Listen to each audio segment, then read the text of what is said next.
8 months pregnant and alone. She begged the court for mercy.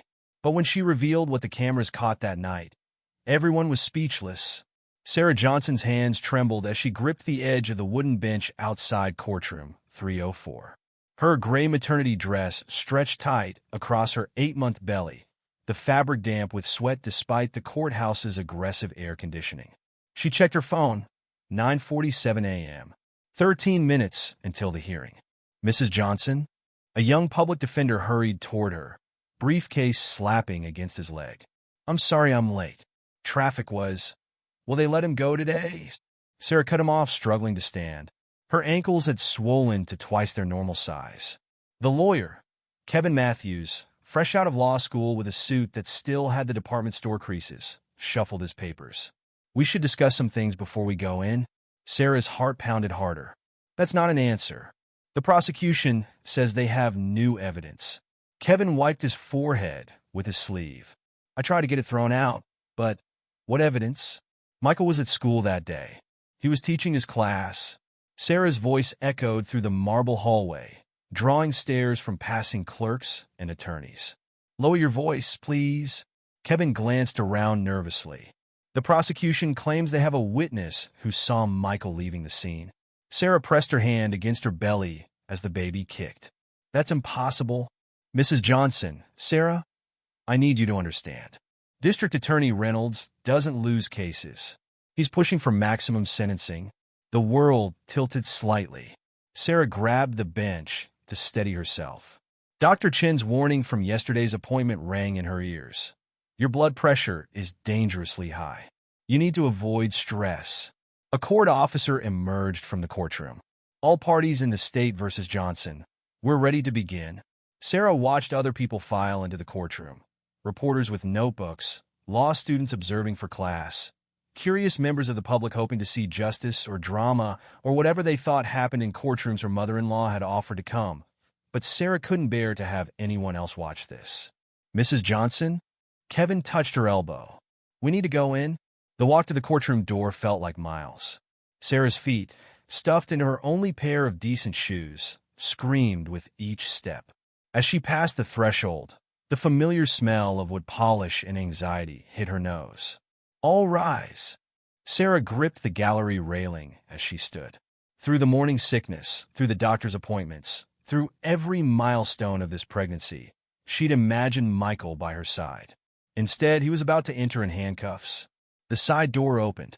2 officers led Michael in, chains clinking with each step. He'd lost weight in the 3 months since his arrest. His orange jumpsuit hung loose around his shoulders. His eyes found Sarah immediately, and he mouthed what looked like, I'm sorry. Judge Eleanor Martinez settled into her chair, glasses perched on the edge of her nose as she reviewed the papers before her. Be seated. Sarah lowered herself carefully, keeping her eyes on Michael's back. His shoulders were tense, head bowed slightly. This was the posture she'd seen him take when dealing with difficult students. Calm, controlled, but ready for whatever came next. District Attorney James Reynolds stood, straightening his expensive tie. Your Honor, the state has compelling new evidence that the defendant, Michael Johnson, was present at the scene of the robbery. We have a witness who will testify. Objection, Your Honor. Kevin shot to his feet, papers spilling from his folder. This is the first we're hearing of this witness. The prosecution failed to. Save it for cross-examination, Counselor. Judge Martinez waved her hand dismissively. Continue, Mr. Reynolds. Sarah's vision blurred at the edges. The baby kicked again, harder this time, as if sensing her distress. She tried to focus on her breathing like her prenatal yoga instructor had taught her, but the air felt too thick. Reynolds launched into his presentation, his voice taking on the theatrical quality of someone who'd practiced in front of a mirror. The witness, Your Honor, will testify that she saw Mr. Johnson leaving the convenience store at approximately 10:45 p.m. on the night in question. She will confirm that he matched the description given by the store owner, down to the blue windbreaker he was wearing. That was Michael's planning period, Sarah whispered to Kevin. He stays late on Thursdays to help students prepare for their AP exams. Shoo, Kevin replied, scribbling frantically on a legal pad. The morning crawled by in a haze of legal terminology and procedural arguments. Sarah's back ached from the hard wooden bench, but she didn't dare move. She watched Michael's hands, cuffed in front of him, occasionally flexing as if he were grading papers or writing on his classroom whiteboard. During a brief recess, Kevin pulled Sarah aside in the hallway. "This isn't going well. The judge seems inclined to allow the new witness testimony." "But it's not true," Sarah insisted. "Michael has never even been to that store. We live on the other side of. It doesn't matter what we know. It matters what we can prove." Kevin ran his fingers through his hair, leaving it standing in awkward spikes. "And right now, we don't have anything to counter their witness."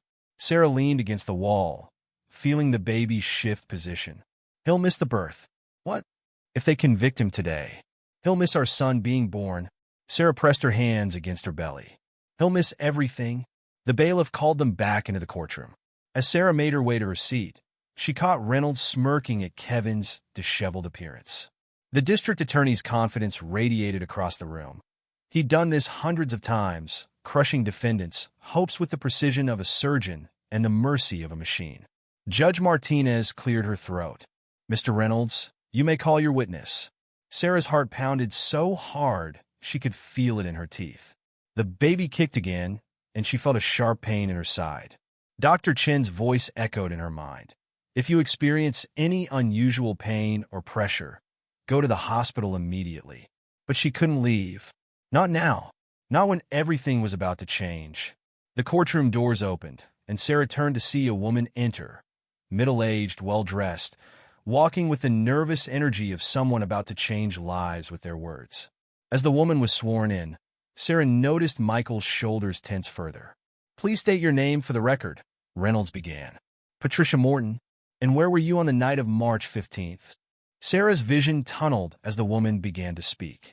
The pain in her side increased, and she felt a bead of sweat roll down her spine despite the cold air.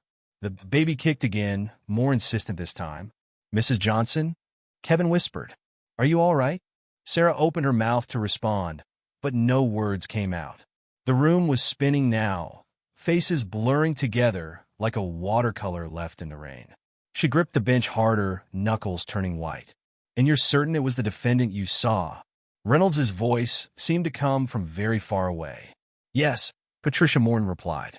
"I'll never forget his face." That was when Sarah knew what she had to do. The baby kicked once more, as if in agreement. The fluorescent lights buzzed overhead as Patricia Morton continued her testimony. Sarah's hands clenched the edge of the wooden bench, her knuckles white with strain. The pain in her side sharpened, but she forced herself to focus on the witness. "I was walking my dog," Patricia said, her voice steady. "I always take the same route past the convenience store. That's when I saw him coming out." District Attorney Reynolds paced before the witness stand, each step deliberate. "And what time was this, Ms. Morton?" "Around 10:45 p.m. Sarah leaned forward, ignoring the protest from her back. "That's impossible," she whispered to Kevin. "Michael was at school. We have security cameras, which the prosecution claims were malfunctioning that night." Kevin muttered back, loosening his tie. "We've been over this." Reynolds produced a photo from his file. "Your Honor, I'd like to enter this into evidence as Exhibit C." He held up a grainy security camera image. "Ms. Morton, is this the man you saw that night?" Patricia squinted at the photo. "Yes, that's him. He was wearing that same blue windbreaker." Michael shifted in his chair, the chains at his wrists rattling slightly. Sarah watched his shoulders tense further, recognized the slight tilt of his head that meant he was fighting to stay calm. She'd seen that same posture during parent-teacher conferences with particularly difficult families. "And what did you observe him doing?" Reynolds asked. "He came out of the store quickly, looking around like he was nervous. Then he ran to a car parked around the corner." The baby kicked hard, and Sarah suppressed a gasp. Kevin glanced at her with concern, but she shook her head slightly. She couldn't show weakness. "Not now." "Could you see the car clearly?" "It was dark, but it looked like a black sedan." Sarah's mind raced. Their car was gray, and Michael had taken the bus to work that day because she'd had a doctor's appointment. The bus schedule. There had to be records. "Your Honor," Kevin stood, his chair scraping loudly against the floor. "I object to this line of questioning. The witness's statement about the vehicle is speculation." "Overruled," Judge Martinez said flatly. Continue, Mr. Reynolds. Reynolds smiled slightly. Ms. Morton, did you report what you saw to the police? Not at first. Patricia shifted in her seat. I didn't realize what had happened until I saw the news the next day. Then I called immediately. Sarah felt another sharp pain, stronger this time. The baby was moving constantly now, as if sensing her distress. She pressed her hand against her side, trying to steady her breathing. Mrs. Johnson? Kevin whispered. You don't look well. I'm fine, she hissed back, even as another wave of pain rolled through her abdomen. Reynolds turned to face the judge. Your Honor, the witness's testimony places the defendant at the scene at the exact time of the robbery. Combined with the store owner's description and the security footage, that footage is too blurry to identify anyone. The words burst from Sarah before she could stop them. Judge Martinez's gavel cracked against the wood. Mrs. Johnson, one more outburst, and you will be removed from this courtroom. Am I clear? Yes, Your Honor. Sarah's voice shook. I apologize. Michael turned slightly, just enough to catch her eye. His expression was pleading. Stay calm. Stay quiet. Don't make it worse. But how could it get worse? They were going to take him away, lock him up for years based on lies and blurry photos, and a witness who couldn't possibly have seen what she claimed. No further questions for this witness, Reynolds said, returning to his seat with the satisfied air of a cat that had cornered its prey. Kevin stood for cross-examination, his notes trembling in his hands. Ms. Morton, you say you walk your dog at the same time every night? Yes, around 10:30. And you're certain about the time you saw my client? Absolutely. I checked my phone right after because I got a text from my daughter. Sarah's vision blurred. There had to be some detail they were missing. Michael's students, several stayed late that Thursday for extra help. Their parents could testify. And you had never seen my client before that night? No, never. So how can you be so certain it was him?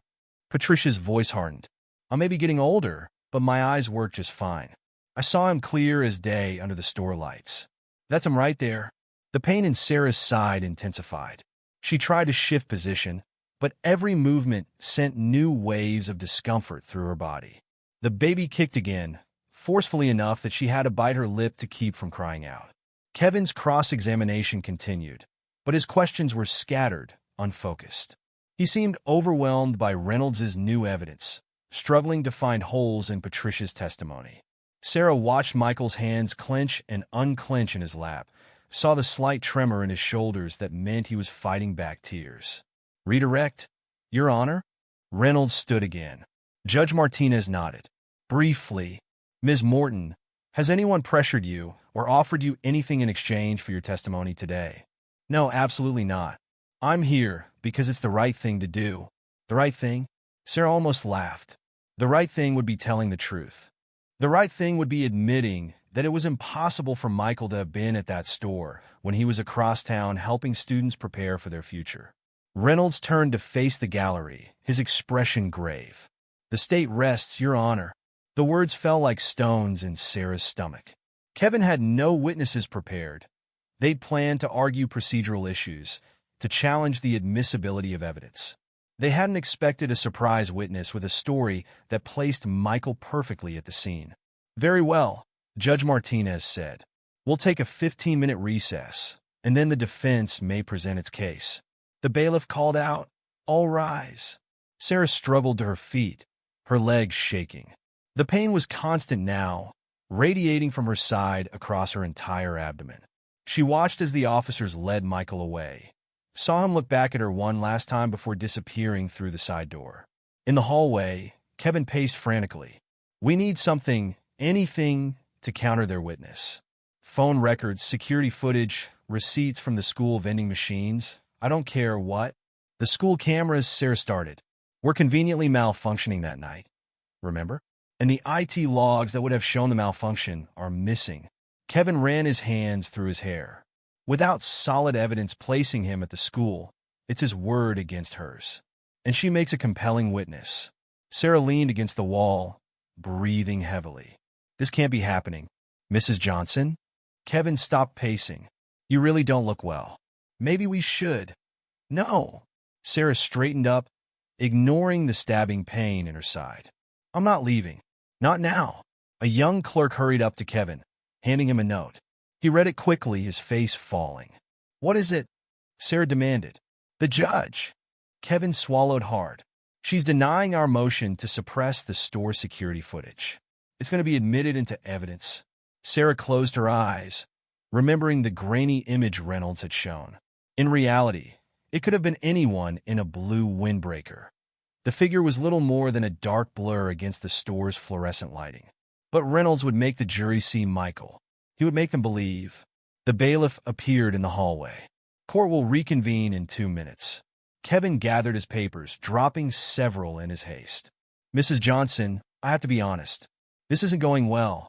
The judge seems inclined to believe the prosecution's witness, and without solid evidence to place Michael at the school. Then we'll find some," Sarah said, her voice stronger than she felt. "There has to be something." But as they walked back into the courtroom, Sarah knew they were running out of time. The baby kicked again, and she felt a different kind of pressure building. Something wasn't right. Dr. Chen's warning echoed in her head. "Any unusual pain or pressure, come to the hospital immediately." The officers brought Michael back in. He looked smaller somehow, defeated. Reynolds sat at the prosecution table, arranging his papers with the calm efficiency of a man who knew he'd already won. Judge Martinez returned to the bench. "Mr. Matthews, you may present your defense." Kevin stood, his voice trembling slightly. "Your Honor, the defense would like to request a brief continuance to." "Denied." Judge Martinez cut him off. "Proceed with your case, counselor." Sarah felt the pressure build again, stronger this time. The baby moved sharply, and she had to grip the bench to keep from crying out. Through the haze of pain, she watched Kevin fumble through his opening statement, saw Reynolds' slight smirk, noticed the judge's increasingly impatient expression. This was it. Their last chance was slipping away. Unless someone did something dramatic, something unexpected, Michael would go to prison. He would miss their son's birth, his first steps, his first words. He would miss everything. The pain peaked again, and Sarah made her decision. Slowly, carefully, she pushed herself to her feet. The courtroom fell silent as Sarah's shoes squeaked against the polished floor. Every step sent waves of pain through her body, but she kept moving. Past Kevin's startled expression, past Reynolds' narrowed eyes, past the bailiff who had half risen from his chair. "Mrs. Johnson, sit down immediately," Judge Martinez ordered, her gavel poised. Sarah kept walking. She felt the baby shift again, a rolling movement that nearly made her stumble. The gallery erupted in whispers. "Your Honor," Kevin started, "my client's wife is 8 months pregnant and clearly in distress." "I need to speak," Sarah said. Her voice came out stronger than she expected, filling the high-ceilinged room. Michael twisted in his chair. "Sarah, don't." "Bailiff," Judge Martinez commanded, "remove Mrs. Johnson from my courtroom." The bailiff stepped forward, but Sarah was already moving past the barrier that separated the gallery from the court proper. Her legs shook with each step, but she forced herself forward until she reached the center of the room. Then, slowly, painfully, she lowered herself to her knees. "Please," she said, looking up at Judge Martinez. "Please just listen." The judge's gavel cracked against wood.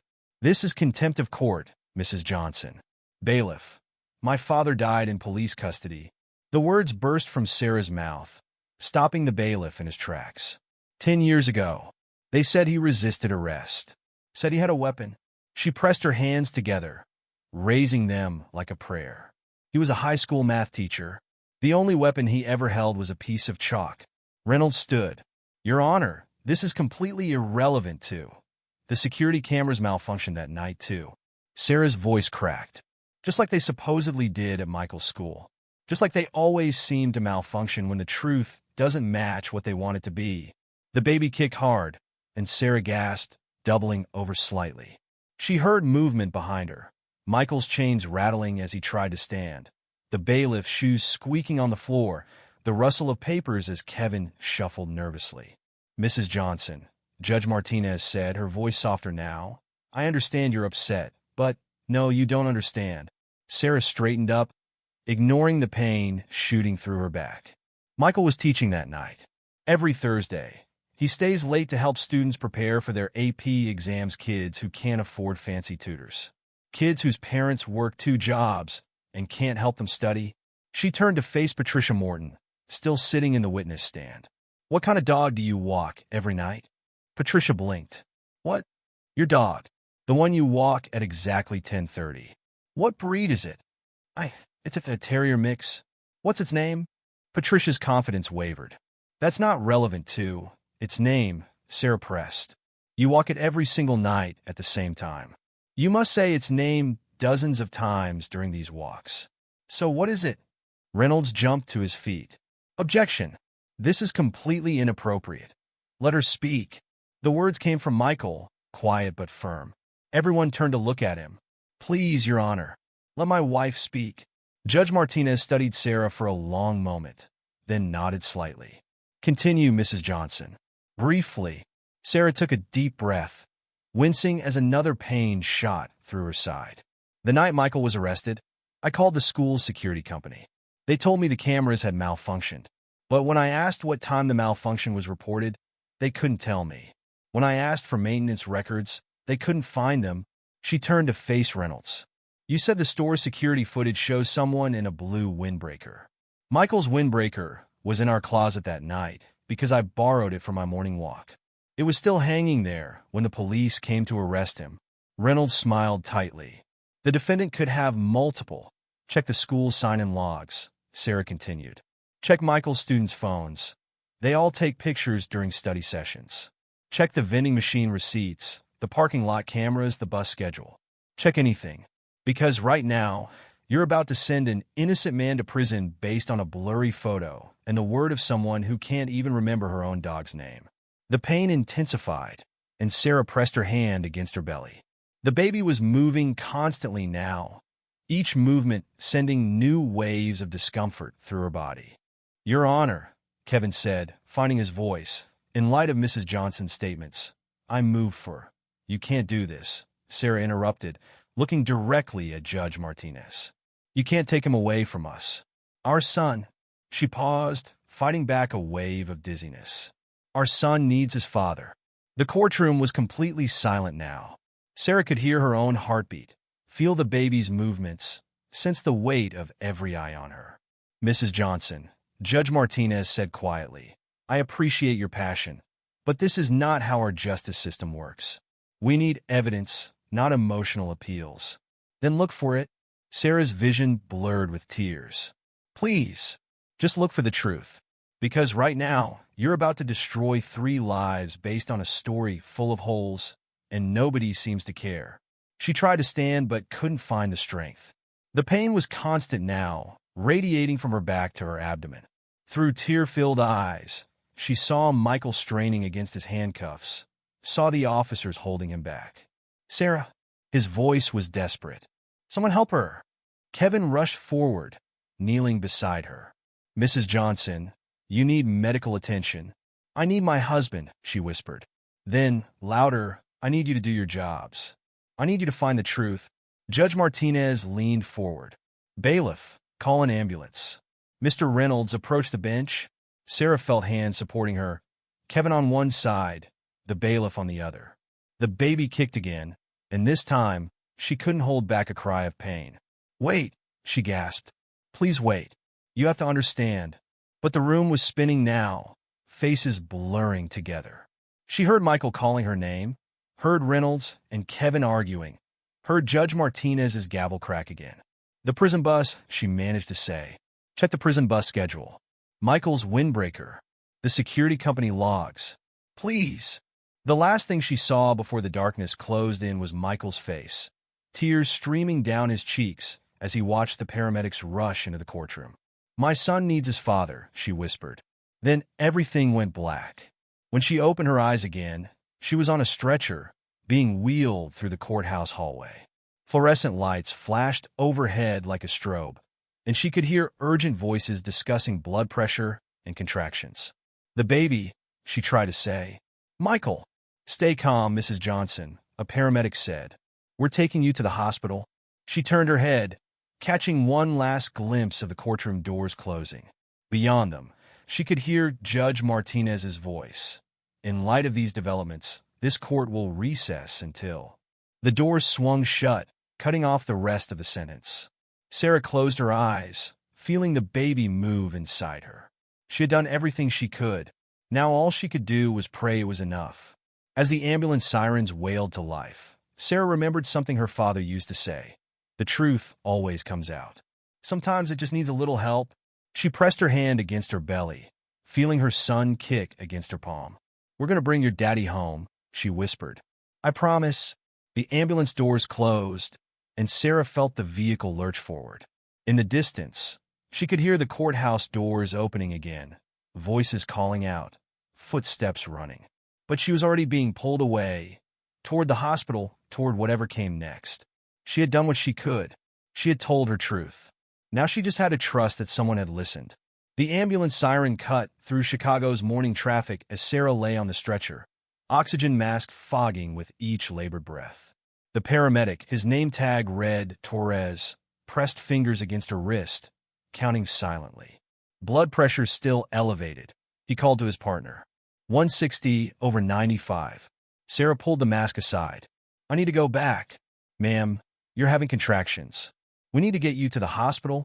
Another pain ripped through her abdomen. The baby kicked hard, as if protesting the chaos around him. Sarah gripped the stretcher's metal rail. "My husband. The court officers will notify your family." Torres adjusted in 4-line. "Right now, we need to focus on you and your baby." The ambulance swayed as it turned a corner. Through the small window, Sarah caught glimpses of buildings sliding past. The same street she and Michael had walked countless times, heading to doctor's appointments, shopping for baby supplies, planning their future. Her phone buzzed in her pocket. With shaking hands, she pulled it out. "Mrs. Johnson, you need to stay still," Torres warned. It was Kevin. Judge called recess until 2 p.m., looking into school records. "Don't worry." Sarah's fingers trembled as she typed. "Check bus schedule." Michael took 87 bus that day. The response came quickly. On it. "How are you?" Another contraction hit before she could reply. The phone slipped from her grip, clattering to the ambulance floor. "BP's climbing," Torres announced. 170/100. His partner's voice crackled over the radio. "Northwestern Memorial 5 minutes out." Sarah closed her eyes, trying to breathe through the pain. Images flashed through her mind. Michael in handcuffs, Patricia Morton's hesitation about her dog, Judge Martinez's stern expression softening for just a moment. The ambulance slowed, then stopped. The back doors swung open, revealing a team of medical staff waiting in the emergency bay. Sarah Johnson, 32 weeks pregnant, presenting with preterm labor and hypertension. Torres reported as they wheeled her inside. Contractions approximately 7 minutes apart. The fluorescent lights overhead reminded her of the courthouse. Was Michael still there, waiting in his chains? Had Reynolds already convinced the judge to proceed without her? A familiar voice cut through her thoughts. "Sarah? Oh my God!" Dr. Chen rushed alongside the stretcher, her white coat flapping. "I told you to avoid stress." "Linda." Sarah grabbed the doctor's hand. "I need my phone. I need to know what's happening at the court. You need to focus on your baby." Dr. Chen turned to the nurses. "Get her to labor and delivery. I want continuous monitoring." They wheeled her into an elevator. Sarah watched the floor numbers light up. 1, 2, 3. The witness lied, she said suddenly. She said she walks her dog every night, but she couldn't remember its name. Dr. Chen pressed a button on a monitor. "Sarah, your blood pressure is dangerously high. We need to." "You don't understand." Sarah tried to sit up, but firm hands pressed her back down. "If they convict Michael today, he'll miss everything. The birth, first steps, first words." The elevator doors opened onto the labor and delivery floor. As they wheeled her down the hallway, Sarah heard phones ringing, babies crying, life going on as if her world wasn't falling apart. They transferred her to a hospital bed. A nurse, her name tag said Diane, attached monitors to Sarah's belly. The baby's heartbeat filled the room. Strong, steady, oblivious to the chaos around him. "I need to make a call," Sarah insisted as another nurse started a new 4. "After we get you stabilized," Dr. Chun said firmly. She turned to the nurses. "Start magnesium sulfate for preeclampsia." And where's that ultrasound? Sarah's phone buzzed again in her pocket. This time, Dr. Chin took it before Sarah could reach it. Your messages can wait. Please, Sarah begged. It might be about Michael. Dr. Chin's expression softened slightly. She glanced at the phone screen. It's from Kevin Matthews. What does it say? Found bus schedule.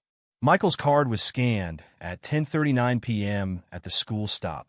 Dr. Chin read, still looking for security logs. Relief flooded through Sarah, followed immediately by another contraction. The monitors beeped urgently. Baby's heart rate is dropping with contractions, Diane reported. Dr. Chin handed the phone to a nurse. Put this with her belongings. Sarah, I need you to focus on breathing. We have to get these contractions under control. A technician wheeled in an ultrasound machine. The cold gel on Sarah's belly made her flinch. Is he okay? She asked as Dr. Chin studied the screen. He's head down, good position, but he's showing signs of stress. Dr. Chin pointed to something on the monitor. See how he's moving after each contraction? He's telling us he's not ready to come out yet. Sarah watched her son's image on the screen. Tiny hands, feet kicking, heart flickering. So close to being ready, but not quite there. Just like their case against Michael's charges. All the pieces were there, but they needed more time. How long, she asked. Until what? Until he's safe to deliver. Dr. Chin turned off the ultrasound. Ideally, for more weeks minimum.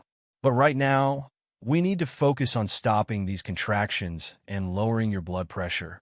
Another nurse entered with a syringe. Terbutaline ready.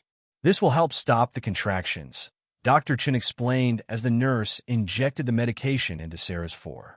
But you have to stay calm. Any more stress could. The door burst open. A young nurse stuck her head in. Dr. Chin, there's a court officer here. He says he needs to speak with Mrs. Johnson. Sarah tried to sit up again. Let him in? Absolutely not, Dr. Chin said. She's in no condition for. Please.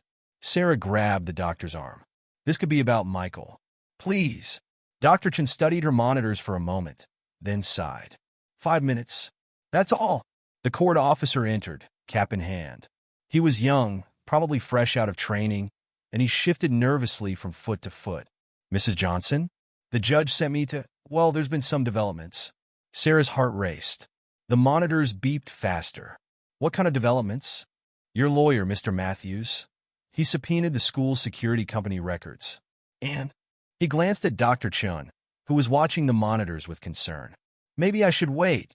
Tell me, Sarah demanded. Please. The officer took a deep breath. The company admits they initially reported a malfunction that night, but their logs show all cameras were actually working. They just deleted the footage the next day. The room spun. Sarah grabbed the bed rail. They deleted it? Yes, ma'am. Mr. Matthews is arguing that's tampering with evidence. The judge has ordered a full investigation into the security company. Dr. Chin interrupted. That's enough. Her pressure's spiking again, but Sarah barely heard her. What about Michael? Is he? The judge suspended proceedings pending the investigation. Your husband is being held at the courthouse until a sharp pain cut through Sarah's abdomen, stronger than before. The monitors erupted in urgent beeping. Get him out, Dr. Chin ordered. Now! The officer backed away as nurses rushed in. Sarah felt a wave of dizziness wash over her. Baby's heart rate is dropping, someone said. Start oxygen, Dr. Chin commanded. And call anesthesia. If we can't get this under control... Sarah tried to focus on breathing, but black spots danced at the edges of her vision. Through the haze, she heard the officer's voice from the doorway. Judge Martinez also wanted you to know. She's reviewing Patricia Morton's statement. Something about inconsistencies. Then another contraction hit, and everything faded away except the pain and the frantic beeping of monitors. Stay with us, Sarah. Dr. Chin's voice seemed to come from far away. Both of you need to stay strong, just a little longer. Sarah felt hands moving her, voices calling out numbers and medical terms she didn't understand. But one thought remained clear. They had found something. Finally, someone was looking at the truth. Michael, she whispered through the oxygen mask. Tell Michael. But the medication was pulling her under, making the world soft and distant. The last thing she heard was Dr. Chin's voice. Call her husband's lawyer. Tell him she's stabilized, but she needs him here. Now. Then everything went dark, and Sarah floated away on a tide of beeping monitors and whispered prayers, clinging to one thought. The truth was coming out. They just had to hold on a little longer. In the darkness behind her closed eyes, Sarah felt her son move, a gentle reminder that she wasn't fighting alone. They would bring Michael home, together. The steady beep of heart monitors filled the hospital room as Sarah drifted back to consciousness. Her mouth felt dry, and the harsh fluorescent lights made her squint.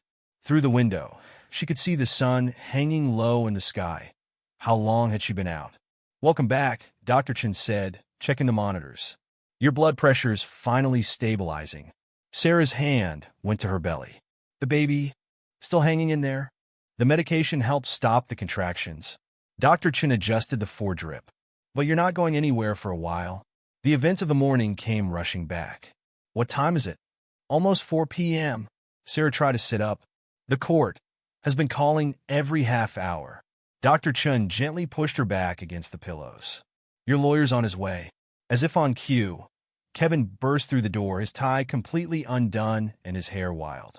"Mrs. Johnson, thank God you're awake." "What's happening?" Sarah demanded. "The security company, one at a time," Dr. Chen warned. Her pressure's still elevated. Kevin pulled a chair close to the bed, dropping his battered briefcase on the floor. The judge ordered the security company to produce all their records. They're stonewalling, claiming technical difficulties, but they deleted the footage, Sarah remembered. The officer said, "Yes, and that's obstruction of justice." Kevin's eyes were bright with excitement. "We've got them, Mrs. Johnson. They're going to have to explain why they deleted footage from the exact night in question." Another monitor beeped as Sarah's heart rate increased. "What about Michael?" Kevin's expression sobered. "Still in custody, but no longer in the main holding cell. Judge Martinez ordered him moved to a conference room under guard. He's been asking about you." Sarah's throat tightened. "Can he come here?" "Working on it." Kevin pulled out his phone. "The judge seems different after your speech." "She's actually listening now," Dr. Chen interrupted. Her pressure's rising again. "Maybe we should." "No," Sarah insisted. "I need to know everything." Kevin glanced at Dr. Chen, who nodded reluctantly. "Patricia Morton disappeared," he said. "After you questioned her about the dog, she left during recess. When court reconvened, she was gone." Sarah's hands clenched the hospital blanket. "Gone?" The judge issued a bench warrant. "Police are looking for her." Kevin leaned forward. "But here's the interesting part. She's not in any of the district's witness databases. The address she gave doesn't exist." The baby kicked, and Sarah pressed a hand to her side. "Reynolds must have known. If he did, that's prosecutorial misconduct." Kevin started pacing. The judge ordered an investigation into how the DA's office vetted their witness. A sharp pain made Sarah wince. The monitors beeped faster. "That's enough," Dr. Chen said firmly. "She needs rest." "Wait." Sarah grabbed Kevin's sleeve. "What about the bus records?" "Confirmed. Michael's transit card was scanned at 10:39 p.m. at the school stop." Kevin pulled out a wrinkled paper. "The convenience store robbery happened at 10:45. It's physically impossible for him to have made it across town in 6 minutes." Relief flooded through Sarah, followed immediately by another pain. The monitors erupted in urgent beeping. "Everyone out," Dr. Chen ordered. "Now!" But Kevin protested. "Out!" As nurses rushed in, Sarah felt the familiar wave of dizziness return. The baby moved restlessly, each movement sending new spikes of pain through her body. "Pressure's climbing again," a nurse reported. 165/98. Dr. Chen's face appeared above Sarah's. "Listen to me. Your body's telling you to stop.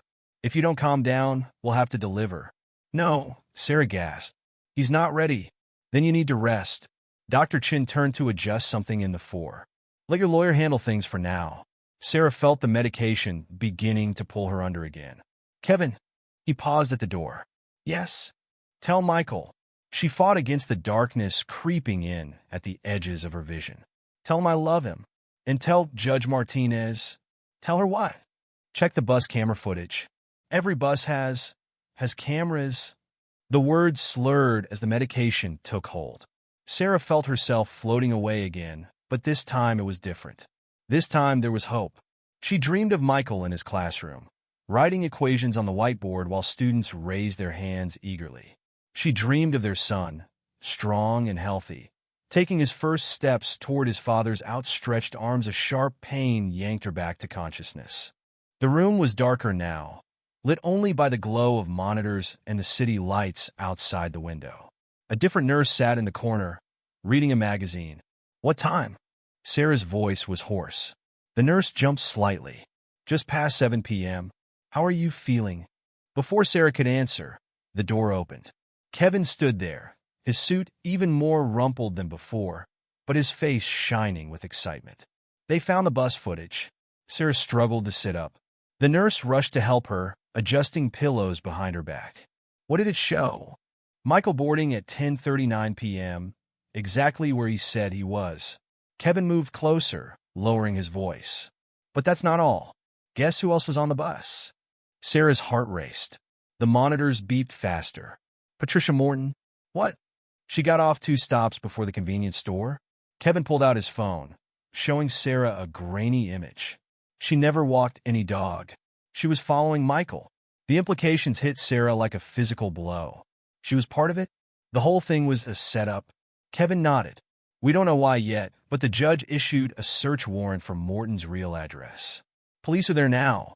Another pain shot through Sarah's abdomen, sharper than before. She grabbed the bed rail, trying to breathe through it. "Mrs. Johnson?" The nurse moved forward, checking monitors. "I need to get Dr. Chun." "Wait," Sarah gasped. "What about Michael? Is he?" "The judge is reviewing everything right now." Kevin glanced nervously at the monitors. "Reynolds is trying to delay, claiming he needs time to investigate these new developments." But a different kind of pain ripped through Sarah, forcing a cry from her throat. The nurse hit a button on the wall. An alarm started blaring. "Her water just broke," the nurse announced as Dr. Chen rushed in. "Contractions 2 minutes apart." "No," Sarah pleaded. "It's too early. We need more time." Dr. Chen checked the monitors, her expression grim. "Baby's heart rate is dropping with each contraction. We can't wait any longer." "But Michael is on his way," Kevin interrupted. "Judge Martinez ordered him transported here under guard. He'll be here in 20 minutes. Sarah felt tears rolling down her cheeks as another contraction hit. "Promise?" "I promise." Kevin squeezed her hand. "The truth came out, Mrs. Johnson. You did it." The room filled with medical staff. Sarah heard Dr. Chen calling for an emergency C-section, heard the clatter of instruments being prepared, heard someone saying the baby was in distress. But all she could think about was Michael, somewhere in a police transport, racing through Chicago's streets to reach her. Would he make it in time? Would he be there to hear their son's first cry? "BP's still climbing," someone reported. "Get her to the ER now," Dr. Chen ordered. As they wheeled her bed toward the door, Sarah caught Kevin's arm. "Stay here. Wait for Michael. Tell him." Another contraction cut off her words. Through the pain, she heard Kevin's voice. "I'll tell him everything. He'll be there, Mrs. Johnson. Just hold on." The hallway lights flashed overhead as they rushed toward the operating room. Sarah closed her eyes, feeling her son move inside her, still fighting, still holding on. "Just a little longer, baby," she whispered. "Daddy's coming. Just hold on a little longer." The ER door swung open, and Sarah heard the controlled chaos of medical staff preparing for surgery. As they transferred her to the operating table, she thought she heard sirens in the distance. Was it Michael's transport? Or just another Chicago emergency? Another story of justice and injustice playing out in the city streets? "Starting spinal block," someone announced. Sarah felt the cold antiseptic on her back, felt the needle's sharp sting. As the medication began to work, she heard Dr. Chen's voice. "Stay with us, Sarah. Both of you. Your family's almost whole again." The numbness spread through her body, but Sarah kept her eyes on the ER doors, waiting, hoping, praying that Michael would make it in time to meet their son. Outside, the sirens grew louder. The operating room lights blazed overhead as Sarah lay on the table, her body numb from the spinal block. Monitors beeped in irregular patterns, marking her heartbeat and her son's increasingly distressed rhythm.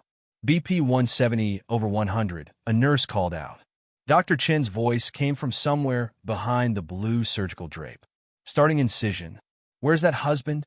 5 minutes out, another nurse reported, phone in hand. Police escorts clearing traffic. Sarah stared at the doors, willing them to open. The cold spread through her body, but she could still feel pressure, strange movements as the surgical team worked. Baby's heart rate dropping, someone announced. Down to 120. Come on, little one, Dr. Chen muttered. Just hold on. A new sound cut through the medical equipment's beeping. Sirens, closer now.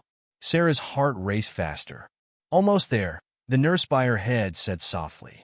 Just breathe. The doors burst open. A nurse in bloody scrubs rushed out, almost colliding with Kevin as he entered. Mrs. Johnson. He was breathing hard. Michael's here. They're getting him changed in a sterile gear. How long? Dr. Chen demanded. 2 minutes max?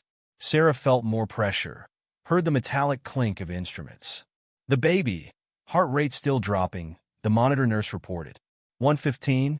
We can't wait, Dr. Chen said. I'm sorry, Sarah, but the doors swung open again. Michael stood there in blue surgical scrubs, 2 police officers behind him. His handcuffs were gone, but Sarah could see the red marks on his wrists. Sarah, he rushed to her side, nearly tripping over equipment in his haste. Sir, you need to be sterilized first, a nurse protested. Let him stay, Dr. Chen ordered. Just get him gloved up. Quickly. Michael's hand found Sarah's. Warm, even through the latex glove they hastily put on him. I'm here, baby. I'm here. Michael. Tears rolled down Sarah's temples into her hair. They know. They know you didn't show. He pressed his forehead against hers. Kevin told me everything. You were amazing. You saved me. Pressure dropping, a nurse called out. Baby's at 110. Almost there, Dr. Chen said. Get ready with the warmer. Sarah squeezed Michael's hand. I was so scared. I know. Me too. His voice cracked. But you never gave up. You fought for us. For our family. More pressure, more movement behind the drape. Sarah heard Dr. Chen giving quiet orders, heard the metallic sounds of instruments. The judge, Sarah started, but Michael cut her off, is reviewing everything right now. Reynolds is under investigation. The security company, Patricia Morton, all of it. He stroked her hair. But that doesn't matter now. Our boy needs us. Big push coming, Dr. Chen announced. Lots of pressure, Sarah. The pressure built to an intense degree. Sarah gripped Michael's hand harder. Heart rate 100, the nurse reported urgently. 95. Come on, son, Michael whispered. Come on. A new sound filled the a wet, angry cry that grew stronger by the second.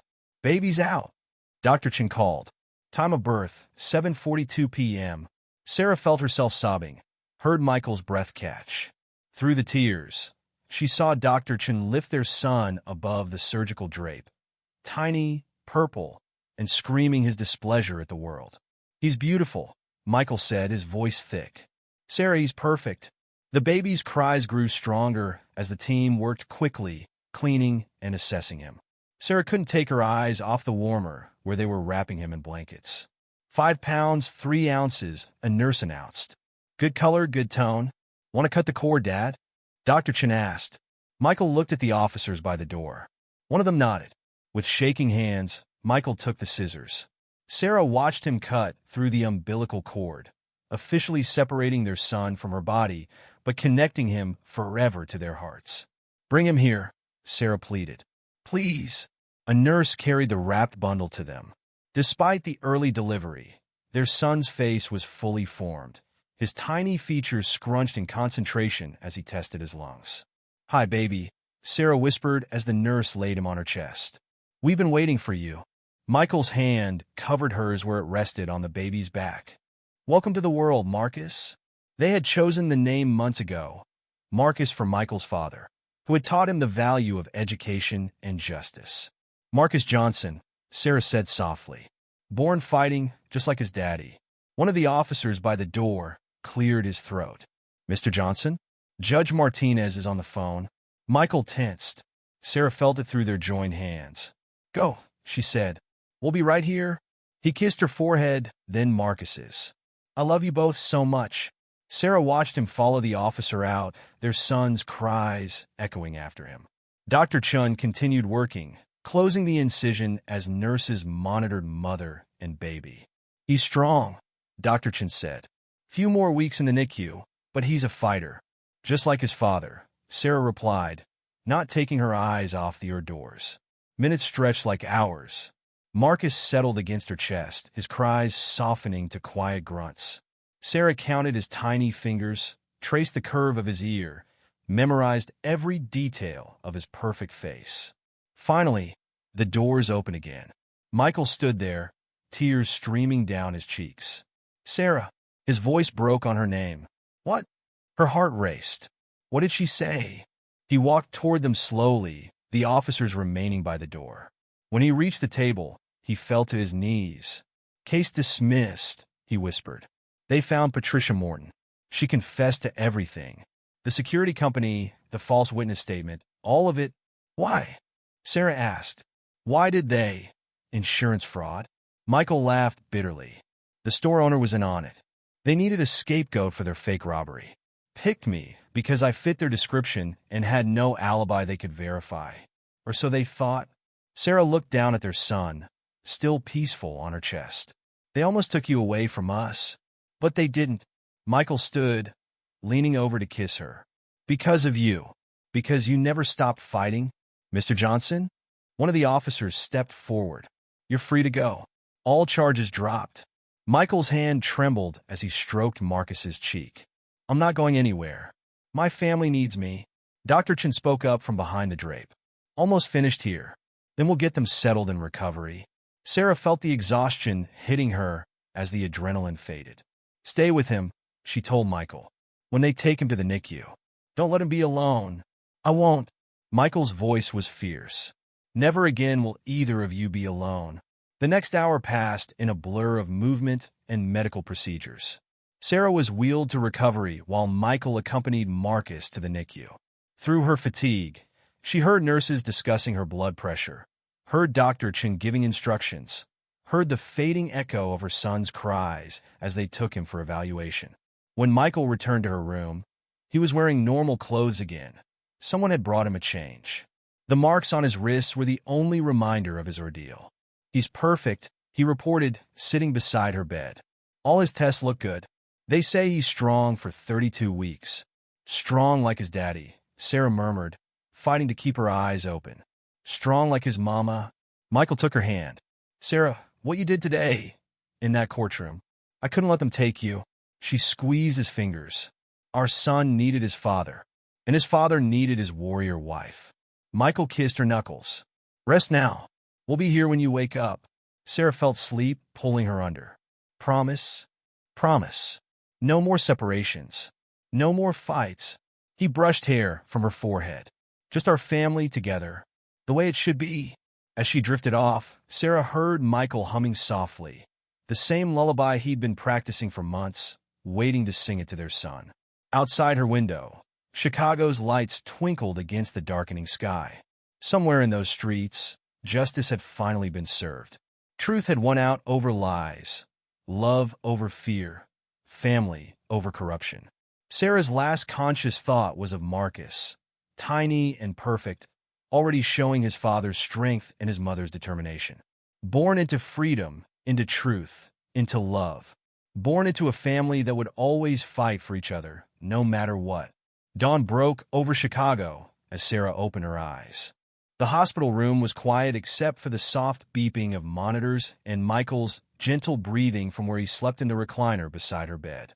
The events of yesterday felt like a distant dream. A nurse, different from the night shift, entered quietly with a wheelchair. "Ready to see your son?" Sarah nodded, wincing as she tried to move. The C-section incision pulled with every breath. "Michael." She touched his arm gently. He woke instantly, years of early morning classes making him alert despite his obvious exhaustion. "What's wrong?" "NICU time," the nurse said cheerfully. "Dad can come too." Michael helped transfer Sarah to the wheelchair, his hands steady despite the tremor in his voice when he asked, "How is he?" "Holding his own," the nurse replied, navigating them through quiet hallways. "He's a fighter." The NICU doors slid open with a soft hiss. The room was dimly lit, quiet except for the gentle whoosh of ventilators and the steady beeping of monitors. Several incubators lined the walls, each containing a tiny life fighting its own battle. Marcus's incubator was in the corner. A small sign read Baby Boy Johnson in neat handwriting, with yesterday's date and time of birth. "Look at those fingers," Michael whispered as they approached. "They're so perfect." Their son lay under gentle warming lights, wearing only a diaper that seemed too big for his tiny body. Wires and tubes monitored his vital signs, but his chest rose and fell steadily on its own. "His oxygen levels are excellent," a NICU nurse reported, checking monitors. "And he's maintaining his temperature well." Sarah pressed her hand against the incubator's clear wall. "Can I hold him?" "Of course." We encourage skin-to-skin contact. The nurse helped position Sarah's wheelchair. "It's best for both of you." With practiced gentleness, the nurse lifted Marcus from the incubator, carefully managing the monitoring wires. The moment he was placed on Sarah's chest, his tiny fingers flexed and his face relaxed. "He knows his mama," Michael said softly. Sarah couldn't speak past the lump in her throat. Marcus felt impossibly light against her skin, but his warmth was real, his tiny movements proof of his strength. "Your turn," she told Michael after several minutes. His hands shook as the nurse helped transfer their son. The moment Marcus settled against his father's chest, Michael's face crumpled. "I almost missed this," he whispered. "If you hadn't fought so hard." "But I did," Sarah said firmly. "And you're here." A commotion at the NICU entrance drew their attention. Kevin Matthews stood there, his suit slightly less rumpled than yesterday, talking urgently with a nurse. "Mr. and Mrs. Johnson?" The nurse called softly. "Your lawyer says it's urgent." Michael carefully handed Marcus back to Sarah. "I'll go see what's happening." Sarah watched him walk away, noticed how his shoulders tensed as he spoke with Kevin. Their voices were too low to hear, but she saw Michael's hands clench into fists. He returned a few minutes later, his face tight. "They found more evidence." "What kind of evidence?" "Patricia Morton kept records. Names, dates, other cases where they'd done the same thing." Michael ran a hand through his hair. "I wasn't the first person they tried to frame. Just the first one whose wife wouldn't give up." Marcus made a small sound, and Sarah adjusted him against her chest. "How many others?" "3 in the past year. All of them took plea deals." Michael's voice shook with anger. "They're still in prison. They'll get out now, though, right?" Sarah looked down at their son, so innocent of the world's injustice. "Once the truth is known." Kevin's already filing motions. Michael touched Marcus's tiny hand. "The DA's office is in chaos. Reynolds has been suspended pending investigation."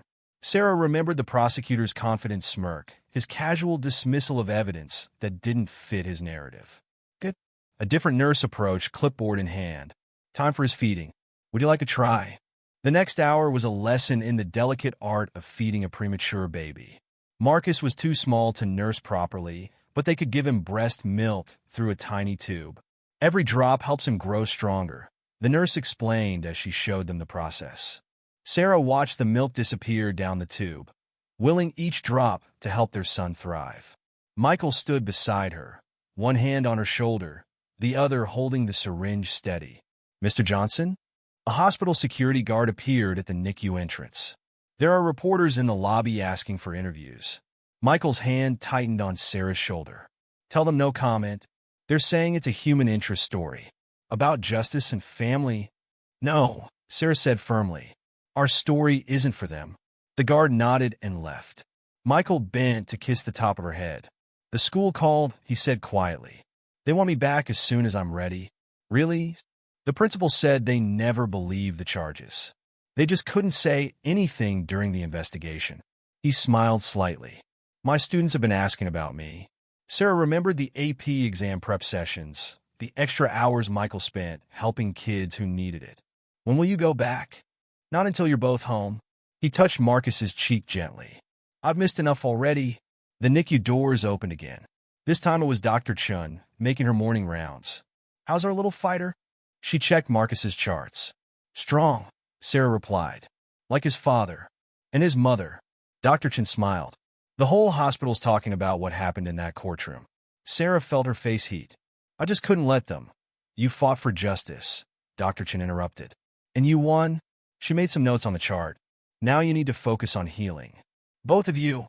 Michael pulled up a chair beside Sarah's wheelchair. How long until they can come home? Sarah should be ready for discharge in a few days. Dr. Chen studied the monitors. Marcus is doing well, but he'll need to stay until he's gained more weight and can maintain his temperature without the warmer. Could be a few weeks. Sarah stroked her son's back, feeling his tiny rib cage expand with each breath. But he'll be okay. With parents like you too. Dr. Chen smiled. He's going to be just fine. After she left, Sarah and Michael sat in comfortable silence, watching their son sleep.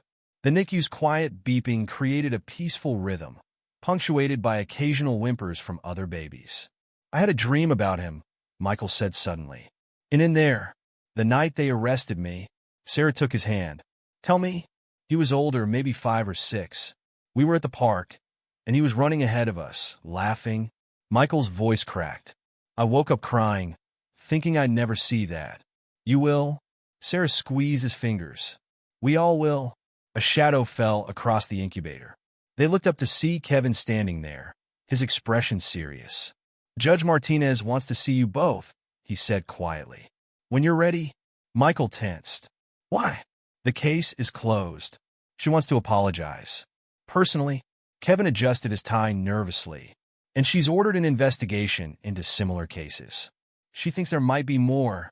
Sarah looked down at Marcus, peaceful in her arms. How many more families have they hurt? We'll find out, Michael said firmly. And we'll help them. First, you help yourselves, Kevin said. Take time to heal, to be together. He smiled at Marcus. To be a family. After Kevin left, a nurse came to help return Marcus to his incubator. Sarah watched as they settled him under the warming lights, checked his tubes and wires, made sure he was comfortable. He's so small, she whispered, but growing stronger every minute. Michael wrapped an arm around her shoulders. Just like us. Through the NICU windows, they could see the sun climbing higher over Chicago's skyline. A new day, full of possibility and hope. Sarah reached up to touch Michael's hand where it rested on her shoulder. We made it? Yes, he said softly. We did. Marcus slept peacefully in his incubator, unaware of the battles fought and won for his family's future. Outside, the city woke to headlines about justice served and corruption exposed. But in the quiet of the NICU, none of that mattered. Here, there was only love, healing, and the steady beeping of monitors marking each precious moment of their new beginning. 5 days after Marcus's birth, Sarah stood at the hospital entrance, waiting for Michael to bring the car around. Her discharge papers crinkled in her pocket, and her overnight bag felt too light without the baby supplies they'd packed months ago. Remember to take it easy, Dr. Chen said, standing beside her. No heavy lifting, no stairs if you can avoid them. When can I start driving to see Marcus? Give it another week. Let yourself heal. Dr. Chen touched her arm. He's in good hands here. Michael pulled up in their gray sedan, recently washed and detailed, a gift from his student's parents. He jumped out to help her into the passenger seat, his movements careful and gentle. Ready? Sarah nodded, even as tears pricked her eyes. Leaving without Marcus felt wrong, like abandoning him. He's getting stronger every day, Dr. Chen reminded her. Focus on recovering so you're ready when he comes home. The drive was quiet, both of them lost in thought. Their neighborhood looked exactly the same, as if the world hadn't shifted on its axis in the past week. Mrs. Rodriguez from next door was watering her flowers. She waved as they pulled into their driveway, then hurried over. Sarah, Michael, she hugged them both carefully. We've been so worried. How's the baby? Getting stronger, Michael said, helping Sarah out of the car. Still in the NICU, but doing well. We're all praying for him. Mrs. Rodriguez touched the cross at her neck. And we never believed those terrible accusations, not for a minute. Sarah saw Michael's jaw tighten slightly. Thank you, he said quietly. Inside, their apartment showed signs of hasty cleaning. Probably Michael's mother, trying to help. The nursery door was closed, and Sarah was grateful. She couldn't face that cheerful yellow room, empty of its intended occupant. Sit, Michael ordered, guiding her to the couch. I'll make tea. Sarah sank into the familiar cushions, wincing as the movement pulled at her incision. Their coffee table was covered with newspapers, all featuring variations of the same headline. Corruption exposed. Innocent teacher freed. Das office under investigation. Security company charged with evidence tampering. Michael returned with 2 mugs, moving the papers aside. Kevin called while you were changing. 3 more cases have been identified. Like ours? Similar pattern. False witnesses, manipulated evidence. He sat beside her. All targeting people who couldn't afford private attorneys. Sarah took a sip of tea, letting the warmth soothe her. What happens to them now? Retrials with proper evidence this time. Michael's hand found hers. Kevin thinks they'll all be exonerated. A knock at the door made them both jump. Michael tensed, old fears dying hard. But it was only the UPS driver with another package. "Third one today," he said, bringing it inside. "Your students again?" The box contained hand-drawn cards, small gifts, and a teddy bear wearing a blue ribbon. Sarah read some of the messages. "We missed you, Mr. J. Congratulations on your baby boy. We knew you were innocent. Thank you for not giving up." Michael's phone buzzed.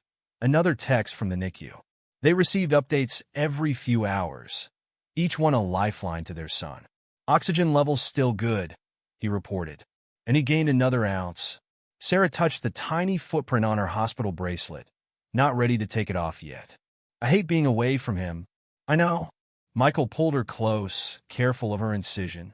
"But he's getting the care he needs. And soon he'll be home." Another knock, softer this time. Michael's mother stood in the doorway, carrying grocery bags. "I thought you might need supplies," she said, moving to the kitchen. "And company if you want it." Sarah watched her mother-in-law unpack food, arrange dishes, create order from chaos like she always did. During Michael's arrest, she'd been their rock, never doubting his innocence. "The church group sends their love," she continued, putting casseroles in the freezer. "And Father Thomas wants to know when you'd like to schedule the baptism." "Mom," Michael said gently, "let's wait until he's home." Of course, of course." She wiped her hands on her apron. "I'm just so happy to be planning happy things again." Sarah's phone chimed, another NICU update. This one included a photo. Marcus in his incubator, one tiny fist raised as if in victory. "Look at those fingers," Michael's mother cooed, looking over Sarah's shoulder. Just like Michael's when he was born. A car door slammed outside. Through the window, Sarah saw Kevin getting out of his battered Honda, carrying his briefcase and a stack of papers. "Sorry to interrupt," he said when Michael let him in. But Judge Martinez made her decision about the other cases. They gathered around the dining table, where Kevin spread out documents. "All 3 convictions vacated," he announced. "Immediate release orders signed this morning." Sarah gripped Michael's hand. "They're free by tonight." Kevin straightened his tie. New, Sarah noticed, replacing the worn one from the trial.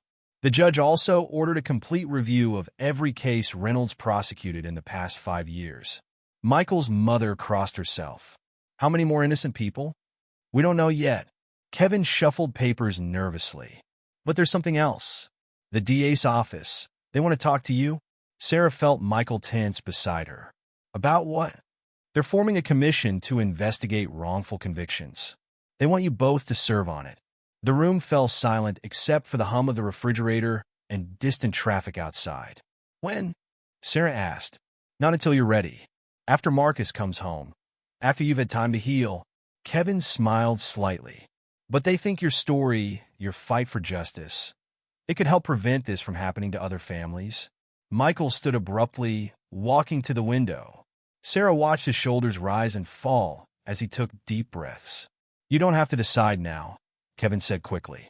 "Take time to—" "I'll do it," Michael said, turning back to them. "If it helps even one family avoid what we went through." Sarah nodded. "Me too." Michael's mother began gathering up the newspaper headlines. "These should be saved," she said, "for Marcus when he's older, so he knows how his parents fought for justice." Sarah's phone chimed again, another NICU update. Marcus had finished his latest feeding, the message said. His temperature was stable, his lungs growing stronger. "Speaking of Marcus," Michael said, checking his watch, "it's almost time for evening visits." Sarah struggled to her feet, determination overriding discomfort. I'll change clothes. Sarah, his mother protested. The doctor said to rest. I rested all day. Sarah met Michael's eyes, saw her own need reflected there. Our son needs us. Kevin gathered his papers. I'll update you tomorrow about the commission. After he left, Michael helped Sarah change into fresh clothes while his mother prepared a light dinner for later. The drive to the hospital was familiar now, the route etched in their hearts. The NICU was quiet when they arrived, the evening shift nurses moving efficiently between incubators. Marcus lay awake in his tiny eyes trying to focus on the world around him. Hello, beautiful boy, Sarah whispered as a nurse helped transfer him to her chest. Michael pulled up chairs for both of them, and they settled into their evening routine. Sarah held Marcus while Michael read to him from a book of children's poems, a gift from his students. Outside the window, Chicago's lights began to twinkle as dusk fell. Somewhere in the city, 3 families were being reunited, justice finally served. Somewhere, others still waited for truth to emerge. But here in the NICU, none of that mattered. Here, there was only the warmth of their son against Sarah's heart, the soft cadence of Michael's voice reading poems about hope and love, and the steady beeping of monitors marking each precious moment together. Marcus's tiny hand wrapped around Michael's finger as he turned a page, and both parents paused, memorizing the moment. Our son, Sarah whispered. Our miracle, Michael replied. And in that quiet room, surrounded by beeping monitors and the soft sounds of healing, they began to truly believe that everything would be okay. 1 month after Marcus's birth, Sarah stood in the NICU for the last time, carefully dressing their son in a blue onesie that still looked too big for him. Outside, autumn sunshine painted Chicago's skyline in shades of gold. Blood pressure good? Dr. Chen asked, reviewing final charts. Normal for 2 weeks now, Sarah replied, fastening tiny buttons with trembling fingers. And the incision? Completely healed. Dr. Chun made a final note. Then I'd say you're both ready to go home. Michael entered, carrying the car seat they'd bought months ago. His tie was slightly crooked. He'd gone straight to the hospital after his first day back teaching. My students send these. He placed a stack of handmade cards next to Marcus's incubator. They've been counting down the days with me. Sarah lifted their son, marveling at how he'd grown. At 6 pounds even, he was still tiny, but his grip was strong when he wrapped his fingers around her thumb. Remember, Dr. Chin said, he'll need weekly checkups. And call immediately if his temperature changes, if he's not eating, if his breathing seems different, Sarah recited. We know. Michael secured Marcus in the car seat, checking and rechecking the straps. The NICU nurses gathered around, saying goodbye to their smallest patient. Look how far he's come, one of them said, touching Marcus's tiny foot. Just like his parents, Sarah thought about that first desperate day in the courtroom, how close they'd come to losing everything. Now, watching Michael fuss over the car seat straps, she felt tears threatening. Happy tears? Dr. Chen asked softly. Grateful ones? The drive home was slow, Michael checking the rearview mirror at every stop to see Marcus. Sarah sat in the back beside the car seat, unable to take her eyes off their son's peaceful face. Their apartment building looked different somehow, brighter, more welcoming. Mrs. Rodriguez waited on the steps, holding a welcome home banner. The whole building helped, she said as Michael carried the car seat inside. We wanted it to be special. Their apartment had been transformed. The freezer was stocked with meals, the nursery spotless, and a pile of gifts sat on the coffee table. Kevin stopped by, Mrs. Rodriguez explained, pointing to a thick envelope. Said it's important. After settling Marcus in his bassinet, the crib still too big for him. Sarah opened the envelope while Michael heated bottles in the kitchen. 3 more cases identified, she read aloud. All being reviewed. Michael carried the bottles to the nursery. How many does that make now? 12. Sarah followed him, watching as he tested the temperature on his wrist. All with similar patterns. And Reynolds? Suspended pending investigation. Patricia Morton agreed to testify against him. Marcus stirred in his bassinet, tiny face scrunching. Michael lifted him with practiced gentleness, cradling him close as he offered the bottle. The commission meets next week, Sarah said, sitting in the rocking chair they'd bought at a yard sale. Kevin says they want to start with recent cases first. Makes sense. Michael watched their son eat, tiny hands pressed against the bottle. The sooner we find them, the sooner we can help. A knock at the door interrupted them. Through the security camera they'd installed. Another gift from Michael's students. They saw Judge Martinez standing in the hallway. "I hope I'm not intruding," she said when Sarah let her in. "I wanted to deliver this personally." She handed them an official-looking document. Michael shifted Marcus to one arm so he could read it. "A formal apology," the judge explained. "From the district attorney's office, the police department, and the court. It's not enough, but—" "Thank you," Sarah said quietly. Judge Martinez moved to the bassinet, touching its edge softly. "I've been a judge for 20 years. I thought I could always tell. Always knew who was guilty. We all want to believe in the system," Michael said, burping Marcus gently. "The system failed you." Judge Martinez straightened her shoulders. "But you didn't fail it. You fought back. You showed us where it was broken." Sarah remembered kneeling in that courtroom, pain and desperation driving her to break every rule of decorum. "We had to." "Yes, you did." The judge smiled slightly. "And because of that, others will have a chance at justice, too." After she left, they settled into their evening routine. Sarah fed Marcus while Michael graded papers at the nursery desk. Outside, Chicago's streets filled with commuters heading home. "My students asked about him today," Michael said, marking essays. "They want to meet him when he's stronger." "The ones who stayed late for AP prep?" "Yeah." Michael smiled. "They're calling themselves the Alibi Club now." Sarah burped Marcus, breathing in his sweet baby smell. "They helped save you, you know. Their faith in you. It mattered. Everything mattered." Michael put down his pen. "Every person who believed, every piece of evidence we found, every moment you refused to give up." Marcus fell asleep against Sarah's shoulder, one tiny fist pressed against her neck. She rose carefully, laying him in the bassinet. "I keep thinking about the others," she whispered. "The ones still waiting for someone to fight for them. That's why we're joining the commission." Michael stood, wrapping his arms around her from behind as they watched their son sleep. "To help them fight?" Sarah leaned back against him. "Do you remember what you said in the NICU? About your dream? Marcus running ahead of us in the park? We'll have that now." She turned to face him. "We'll have everything they try to take away." Michael kissed her softly. "Because of you? Because of us?" Sarah touched his face. "Because we knew the truth." Marcus made a small sound in his sleep, and both parents turned to watch him. His tiny chest rose and fell steadily, no monitors or wires needed now. Sarah thought about his journey, their journey. From desperate prayers in a courtroom to quiet moments in the NICU to finally bringing him home. Every step marked by faith, determination, and an unwavering belief in justice. "He'll know the story someday," Michael said, as if reading her thoughts, "about how his mama fought for truth. He'll know how his daddy never lost hope." Sarah squeezed Michael's hand. How love won out in the end. Outside their window, the sun set over Chicago, painting the sky in shades of possibility.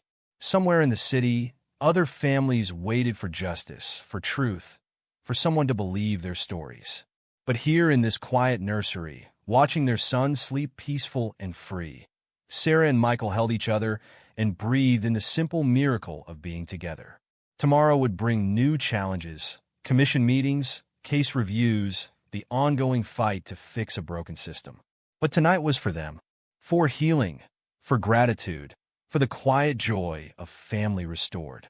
Marcus slept on, tiny hands relaxed now, face peaceful. Born into chaos but surrounded by love, his story had helped expose corruption and bring hope to others. "Our little justice warrior," Michael whispered. Sarah smiled. "Just like his daddy, just like his mama," Michael corrected. Together they stood in the soft nursery light, watching their son dream, their own dreams finally within reach.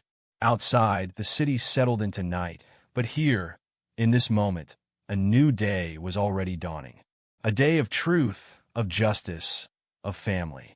A day they'd fought for and won.